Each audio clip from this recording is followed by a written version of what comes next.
Magandang araw sa ating lahat. Ako ay si Staff Sergeant Angelo Aurelio, Tubong Negros Occidental.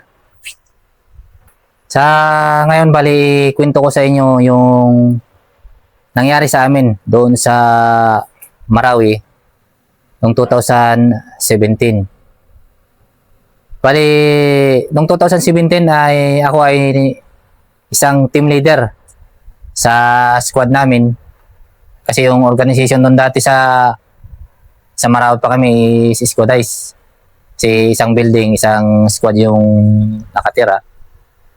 So ikwento ko sa iyo, nandun kami sa area ng Marinaot sa Marawi. Pagdating pa lang namin doon, actually pala galing kami ng Hulo-Sulo. So kinuha kami ng Hulo-Sulo sa Hulo-Sulo noong July 10, 2017 at binagsak kami sa Marawi. So, pinunta kami sa Marawi. Pagdating namin doon, hindi pa kami muna pinapunta doon sa may frontline. So pinatambay kami muna sa brigade. Siguro mga more or less 1 week. Ang brigade is malapit na yan sa Warzone. Narinig namin yung putukan, yung mga bomba na nagsibagsakan. So, sa aming part, sa akin kasi first time ko din na nakapunta ng gera o nakasali dun sa gera. Siyempre takot ako. Hindi ko alam kung anong mangyari sa akin. Kasi wala din akong experience sa gera na yan. So, pagdating namin dun sa loob, matapos ng 1 week, pinapunta na kami sa loob. Sinalang kami agad sa frontline. So pagdating namin doon, kasi kami yung pinaka first line of defense, kami yung pinakauna. Gabi pa lang nung pagdating namin, pagkagabi pa lang sinampulan na kaagad kami. Inag-iisa ng granada yung bahay na tinitirahan namin. Mabuti na lang hindi nakapasok sa bintana. Nung pumutok na, edi nag-return pa rin yung tropa. At mabuti na lang, isa lang inagis, hindi kami wala naman may na casualty na tropa sa first day namin doon sa frontline. Pagka kinabukasan, kasi galing tayo ng jungle warfare, sanay tayo sa jungle warfare. Doon sa Marawi, wala din kaming walang sandbags. Yung mga bintana, binabaya lang namin na open lang siya. Pagka maya-maya, habang nagkakape kami, may butas man doon, may pumasok na 2 bala. Sniper pala yun. May mga sniper pala na alam namin na may mga sniper, pero hindi namin alam na ganyan pala galing yung mga sniper ng kalaban. May butas, 2 bala pumasok. So, ang mabuti na lang, yung squad leader ko, hindi na doon nakahiga sa duyan niya kasi yung duyan niya nakatutok pala doon sa butas. 2 bala, tumama sa simento. Mabuti na lang wala siya doon. Kaya kung nandun siya, di natamaan sana. Nung nakita ko yun, ako na mismo nag-initiate.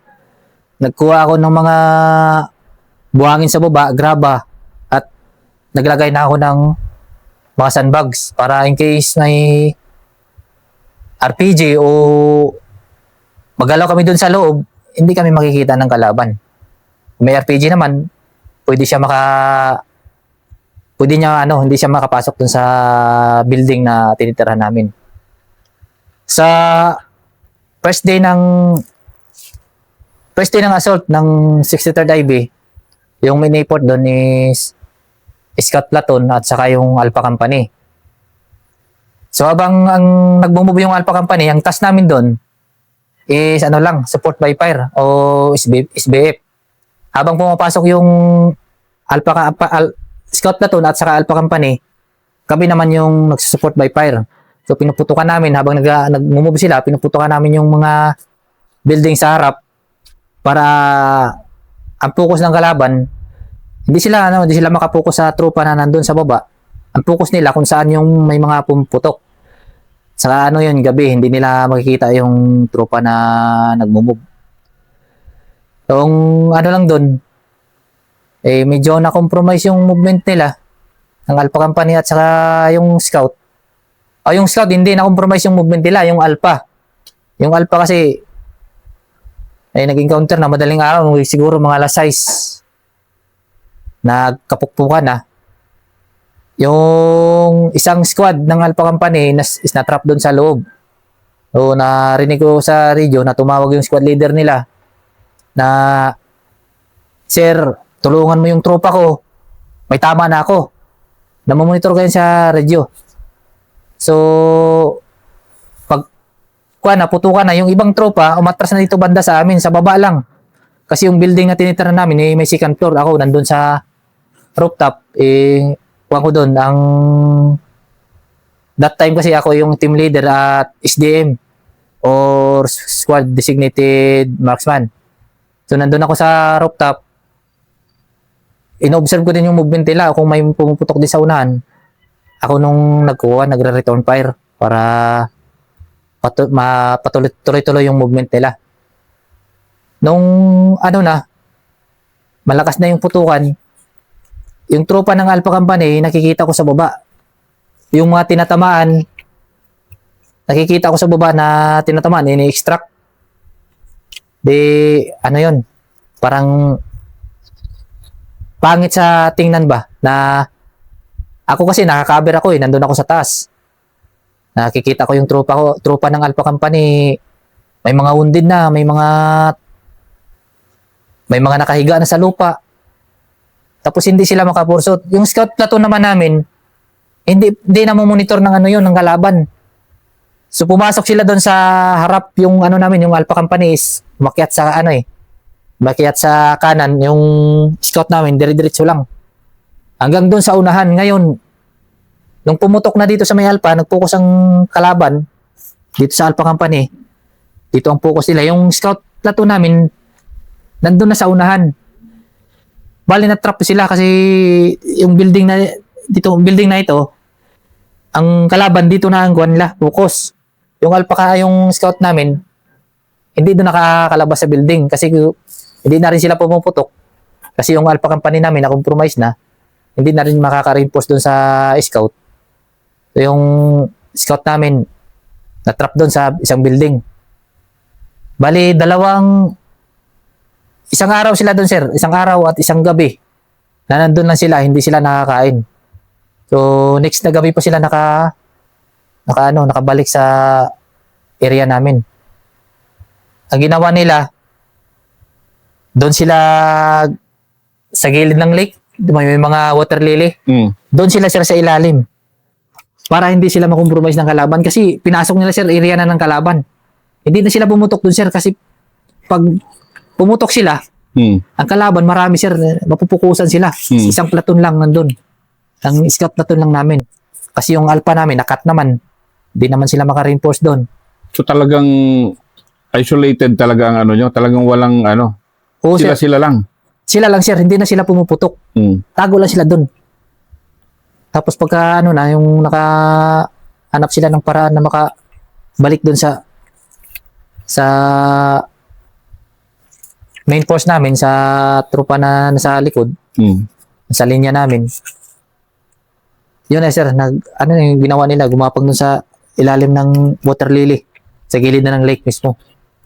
So, maraming kami dun, marami kaming gamit na nawala kasi nahulog sa tubig. Tapos ang sir, sa next day yun pala, sir, nasa Marawi kami. May nabagsakan, sir, na tropa namin ng M203. Itong isang Midex namin, sir, sa Bravo Company, yung Midex namin, tumakbo doon sa sana doon sa may rice mill. Sa rice mill yung wounded namin, pero siya, tumakbo siya dito sa building na tinitirahan namin. Ngayon, sir, may mga nakalatag na sir, hero. Yung parang hero para nilatag namin para, sir, para pag may tao na magingay. Ngayon, sir, si Late Hara, tumakbo siya din, sir. Kaya akala niya yung wounded nandun sa barracks namin. Ano? Sige. Akala niya, imbis na doon siya tumakbo sana sa may rice mill, Mm. dito siya pumunta sa amin, sa barracks na higaan namin. Ngayon, hindi namin pala alam, sir. Itong building kasi, ito bakante ito, sir eh. Tapos building dyan namin na tinitirhan. Dito sa gilid, sir, may ano dyan, parang building din na sira. May pader, sir. Di namin alam, sir, may butas pala doon, sir. Doon dumaan yung kalaban. Ngayon, sir, pagpasok ni Litlara, tinira siya, sir. Sa gitna yan, sir, ng ano namin. Ang tinitira namin, kasi, sir, dito, may trupa dito. Yung command group. Ito, bakanting bahay. Pero open, sir, wala nang bubong. Diyan, may bahay, tinitira namin. Parang ang gitna, sir, bakante. Doon siya, sir, dumaan. Pagdaan niya, sir, may tumira. Binaril, sir, ng kalaban. Yung tama niya, sir, is dito. Sa Mahita. Tapos, hindi ba, sir, nakuha kaagad? Kasi, ano man, may ano pa, pumuputok pa yung kalaban. Yung ginawa namin, sir, bulyumpar lang muna. Tapos, sinagisa ng granada. Pagkatapos maghagi, sir, kinuha namin, dinala namin doon sa building na tinitirahan namin. Pero ano na, sir, doon pa lang pala sa niya, sir, na tumbahan niya, sir, marami ng dugo yung lumabas, buo-buo na dugo. Kasi siguro, sir, may artery na natamaan dito sa gilid. O kasama siguro yung pantog niya, sir. Wala na, kuha na siya. Parang nanginginig na, tapos tinutusukan ng yero, sir. Swero. Tinutusukan ng swero, sir, ayaw na niya. Pinagano niya na. Tapos, Dahil wala na. Wala, kuha na, sir. Parang, ano na siya, sir, seizure na siya, sir. Shock, may shock na siya, sir. Parang shock na ba? Tapos namumutla na masyado, sir. Yun yung ano, sir, na experience ko ng trupa mismo, sir. Nakita ko dyan na namatay sa harap ko. Hindi na siya, sir. Ayaw na niya magpatusok eh. Siguro Dahil wala na. wala na, sir. Hindi na siya, sir, hindi na siya nakaabot. Dinala sa hospital man doon, sir. Yung mobile na hospital. Doon sa Marawi. Wala na, sir. Hindi na nakaabot. Patay na. Kasi yung dugo na nakalabas sa kanya, sir, marami na. Yan, sir, si Litlara. Doon sa Marawi, sir, pag halos every minuto may pumuputok. Kasi ito mo sasabihin ng ng team leader namin, yan dyan sa daan na yan. So every 5 minutes puputukan dyan ng dalawa para hindi lang, sir, magapang yung trupa, sir, ba? Kasi mahirap, sir, pag mapasukan kami ng kalaban. Kaya kailangan yung gwardiya magputok-putok pag gabi. Kahit gabi, sir. Yung gabi na yun, sir, na first time namin doon sa frontline, hindi ako makatulog eh. Wala. Stress ako noon, nung una. Pero sa katagalan, sir, medyo na-adapt naman ang katawan, sir. Putok. Parang baliwala naman lang. Okay. Mga ilang linggo yon bago kayo naka-adjust na. Nagkuhan kami, sir eh. 1 linggo pa kami doon sa brigade. Tapos, doon sa kuha na mismo, sir, siguro mga 2 weeks or baka abutan pa siguro yung months, sir, na hindi kami makatulog ng maayos. Kasi every, sir, may pumuputok. Halos every minuto, may pumuputok. Sabihan lang yan ng kung sino man yung gwardiya, sir, butas ang kwento siya, sir, butas lang. Isang building, 45 dyan, sir. Tapos yung dutyhan nyo is lang, butas. Yung BG lang yan, sir. Pag maghagis ng granada, sabihan lang yan ng lahat ng gwardiya, tago, tawag sa radyo. Tago lang muna. Kasi may ihagis na concert. O granada. Baka pumasok din sa butas, sir, ba? Tamaan. Yung mga ginagawa namin dun, sir, yung doon sa Marawi, yung pinuportified namin, sir. Halimbawa, building to, lagpas tao, yung sandbag. Tapos doon na kami, sir, magbutas. para sir sa loob, kahit na maglakad-lakad ka dyan, hindi ka matakot na pasukan ng bala kasi yung butas nasa taas man, sir. Yung pinaka firing port namin, sir. Kaya doon sa video, sir, makikita mo yung tropa palakad-lakad lang dyan. Kasi Kampante siya Kampante. na, hindi papasok yung bala kasi yung ano namin, yung mga firing port nasa taas, lagpas tao. Pumasok man, sa taas lang yung bala tatama. So yun lang, sir, siguro ang share ko sa first episode ng kuha namin doon sa Marawi. Pero yung mga ganun, hindi pa kayo tinamaan nun. Hindi, wala pa. That time, sir, may ano pala. May tinamaan na kami. Yung pinakauna na tamaan namin, sir. Si Hara, hindi namatay, sir. Pala. Tinamaan siya dito, sir, sa dibdib. Pero ano lang, ricochet ng bala siguro, sir. Nag-assist man siya doon sa 50 caliber, sir, na pumuputok. Nandun siya sa baba, naging ammo bearer, sir. Tinamaan yung handle ng 50, yung bala na parang nakakuan, sir, biyak. Ang may tumama siya dito. Tinamaan siya dito, pero ano lang, sir, parang strap nilang ricochet ng bala. Okay naman siya, sir, hindi naman siya na dali dun sa hindi naman siya namatay dun sa Marawi. Wounded lang siya, sir. Yan yung pinakauna na wounded namin, sir. Tapos yun na, sir, yung pangalawa, yung pangalawang, ito, pasok na tayo, second episode mo. Sir. Sige, sir. Okay, second na major event ng ano. Yes, sir. Oo. Sa second episode namin, sir, yan yung first assault ng Bravo Company. Bravo Company ako, sir. Team leader ako noong time na yon. Una, sir, bagsak lang muna, sir, ng EP50.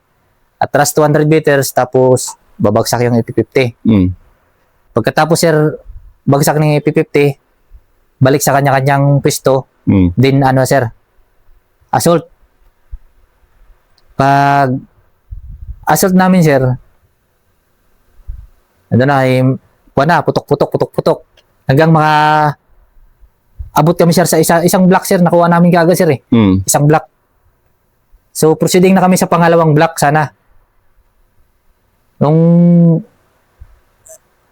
private namin, sir, siguro, palabas-labas, patayo-tayo yung kuhan kasi namin style dito, sir. Sa gilid ng pader. Siya siguro, sir, lumabas. Lumabas siya, sir, tapos, sir, binaril ng kalaban, sir. Automatic pa naman na baril, sir. Tinira na. Una, matapang kasi yun, sir. Taga dito yan. Taga base yun, sir. Lumabas dun, sir, sa linya. Nag-una. Unahan yung tropa. Binaril ka agad, sir. Automatic, sir. Dito lahat ng tama. Pero may siya, sir. May bullet base. Ang nakita ko lang nun, sir. Dito, may tama siya dito isa. Dito naman, sir, hindi naman nakapasok kasi may bullet base. Tapos, dito, sir, isa. Ito, wasak to, sir, Tapos ito niya, sir, may tama din siguro, sir. Hindi na namin nakakita, sir. Doon na, dinala na namin, sir, sa, pinadiretso na doon sa ospital. Hindi na namin inubaran para makita yung mga bala, sir. Yung mga tama niya. Nung wounded siya, sir, nandun ako sa likod. Umatras ako, sir, ng isang kwarto. Doon ako, sir, sa CR. Kasi, sir, that time, sir, important ng baril ko. Yung magasin ko, sir, 10. Pero yung bala ko, sir, marami. May 1,000 rounds ako dito na nakabag. Umatras ako, sir, nag-reload ako. Pag sinabing wounded, tulong. May wounded, i-extract. Tumakbo ako dun, sir. Inawakan ko si Lit Tagapan, sir, dito. Kasi ito, sir, wala na to. Parang may dito, sir, may tama. Inawakan ko tong kanya, sir. Itong uniform niya sa hita. So pag namin, sir, pag buhat namin, sir, sabi ko, pahinga muna. Pagod na ako. Sakit sa kamay. Pahinga muna. Nilagay namin, sir, si Tagapan. Puro buhay pa siya, sir, noon. Nakasalita pa, sir, Paglagay namin, sir, ng isang squad leader, sir, si Litselos, gusto yun nang tumulong. Nakaganon siya, sir, eh. Parang gumanon. Mm. Pag ganon niya, sir, may sniper pala dito, sir, sa kanan. Tinamaan siya, sir, dito, oh. Tinamaan siya. Tapos, tagos dito, sir, sa kaliwa. Gumanon lang siya, sir, oh. Tapos, umikot. Tumba. Pagkatumba niya, sir, yung sniper, sir, tumitira pa. Tumatama pa yung kuha niya, yung impact area niya dun sa may haligi. May haligi, sir. Di namin muna, sir, pinulot, sir. Na siguro, sir, after 5 minutes, umangat ang ulo niya. Nasabi namin, sir, gumapang ka. Tinanggal yung bandolero siya, nakatanggal pa, tapos nakagapang pa, sir. Gapang pa ng mga isang dipa, sir. Saka na kinuha ng tropa, sir. Kinuha, tapos tinakbo dun sa, sa may ospital ng, dun yung mobile hospital natin, sir. Mm. Doon na, sir. Hindi na nakarating doon, sir. Wala na. Patay na kayong, sir. May tama siya dito, sir. Tapos, tagos dito. Baga. Baga, sir. Alam ng kalaban, sir, na may may bullet beast kami back to back. Mm. May tinitira dito, sir. Mm. Tapos yung, Officer? hindi, sir. Squad leader. Mm. Kuwan pa lang nun, sir. Corporal. Mm. Mga pa lang kami, sir. Corporal pa lang kami nang nandun kami, sir, sa Marawi. Sir, pagka tapos ng encounter, sir, sa plato namin, sir, sa isang section, sir, kami, 9 na tao. Yung squad leader ko, sir, wounded. Mm. Yung isang squad naman, wounded din yung squad leader niya. So, dalawa kami, wounded squad leader niya, tapos yung 4 na tao, halos isang team ang na-wounded. Dito sa squad naman namin, sir, squad leader ko rin na-wounded, at saka isang team din niya. Mm. Isang team din namin. So, ang sabi ko, senior man yung sa kabilang squad, sir, para mabuo ang isang squad, i-combine na lang natin. Kasi may siya, sir, na tao, may 4. Ako dito sa akin, sir, may 4 din ako na tao. Plus ako, team leader. Yung mga squad leader namin, sir, na-wounded na. Sige ko, no.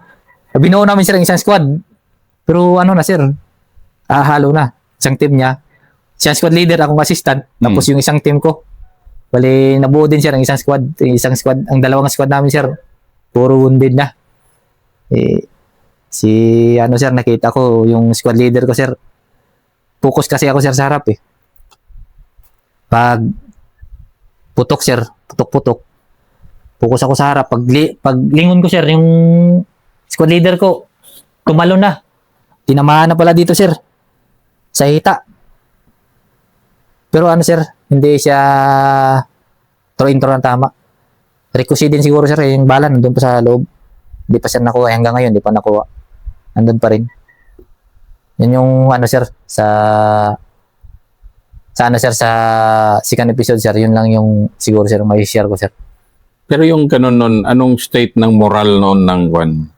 Yung tropa, sir, lumurad talaga, sir, kasi yun nga, nakikita na yung tropa na namatay. Maliban, sir, pala sa sa namatay namin na tropa, kasi ang scout na to namin, sir, nasa taas sa second floor pala, nag-assault. May namatay din doon, sir, isa. Mm. Dito din yung tama, tagos. Sir, pagkatumba kagad, yung sabi nila, patay kagad yun. Kaya, sir, yung tropa, sir, lumural talaga. Kahit nga ako, sir, hindi ko na iniisip na, na makauwi pa ako na buhay. Yan. Yung pala, sir, ikwento ko pala, sir, yung mama ko, sir. Mm. Ang pagkakaalam ng mama ko at ng papa ko, sir, yung magulang ko, sir, pagkakaalam nila, nandun pa rin ako sa ulo. Hindi ko yan, sir, sinabihan na nandun ako sa Marawi. Mm. Hindi yan nila alam. Pero mga kapatid ko, sir, alam nila. Sinabihan ko nandito ka sa Marawi. Huwag mo sabihin kay mama at saka papa. Baka matanda na, sir, baka takihin ba o ma-high blood o mapag-alala sa akin, sir, ba? One time, sir, tumawag ang mama ko pala sa akin. Tumawag siya. Gabi yan, sir, eh. Mm. Pag gabi, pahinga naman, sir. Ang gwardiya na lang nakabantay. O, asan ka? Nasa hulo. Mm. Sinungaling na ako. Sa ulo ako. Oh, may namumukpok man. Yung kwan, sir, akala niya sir yung putukan, yung pukpok lang ng kwan, sir. No, nawanday. Nagkuwag kami. Nag-ayos kami ng lesson namin.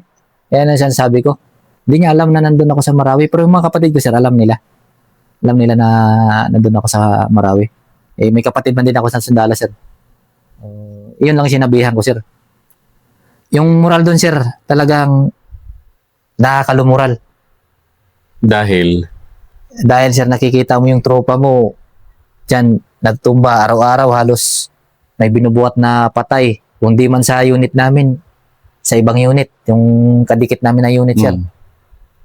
May mga tropa na naputulan ng paa.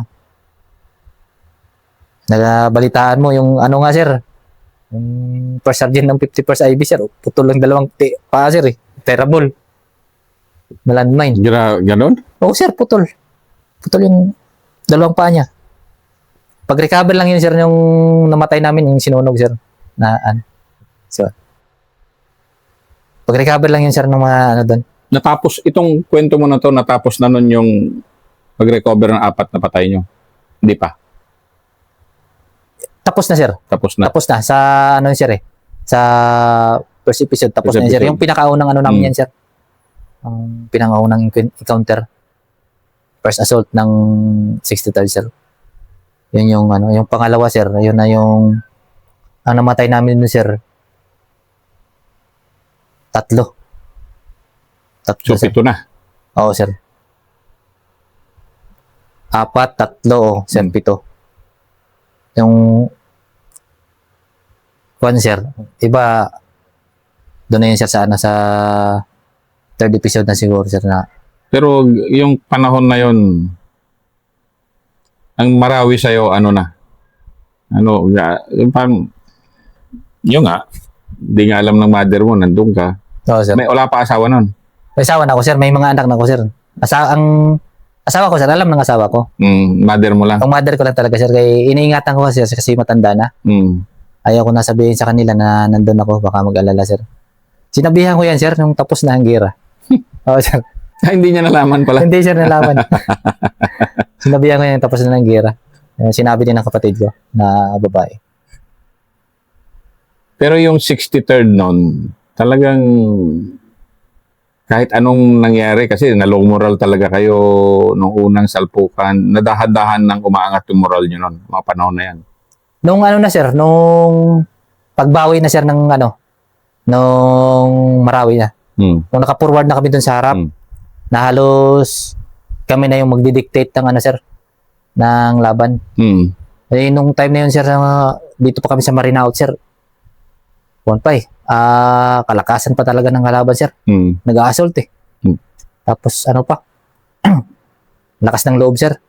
Pero nung nandun na kami naka-forward na kami, sir, kay panahon ni Sir Flores, yun na yun, sir, kasi si Sir Flores nangunguna yun sa ano, eh, sa harap, may sungkod lang yung dala niya. Sabihin ka lang na, Noy, tumago ka, Noy. Yun yung sabi mo lagi, sir, eh. Hindi ka matamaan. Pero that time, sir, nung naka-forward na kami, may ano na ako, may scope na ako, sir. Hindi na ako sumasama sa assault. Nandun na lang ako palagi Okay naman, nakaka-score ka naman, dahan-dahan. Nakakakuha naman, sir. Nung sa last na yun, sir, yung magsusurrender na sana. Kaso nabulabog mo sa baba. May pumutok kasi, sir, eh. Kaya nagkaputukan na naman ulit. Pero sana, sir, na yun. May mga nag-surrender na, sir, eh. May mga babae na dinala doon sa brigade, yung babae na sir, na in-interview ng mga taga-media. Yan na yan, sir. Okay na sana yun. Kaso lang, medyo nagkagulo na naman sa baba. Kaya, Yan ang first Marawi episode ni Master Aurelio.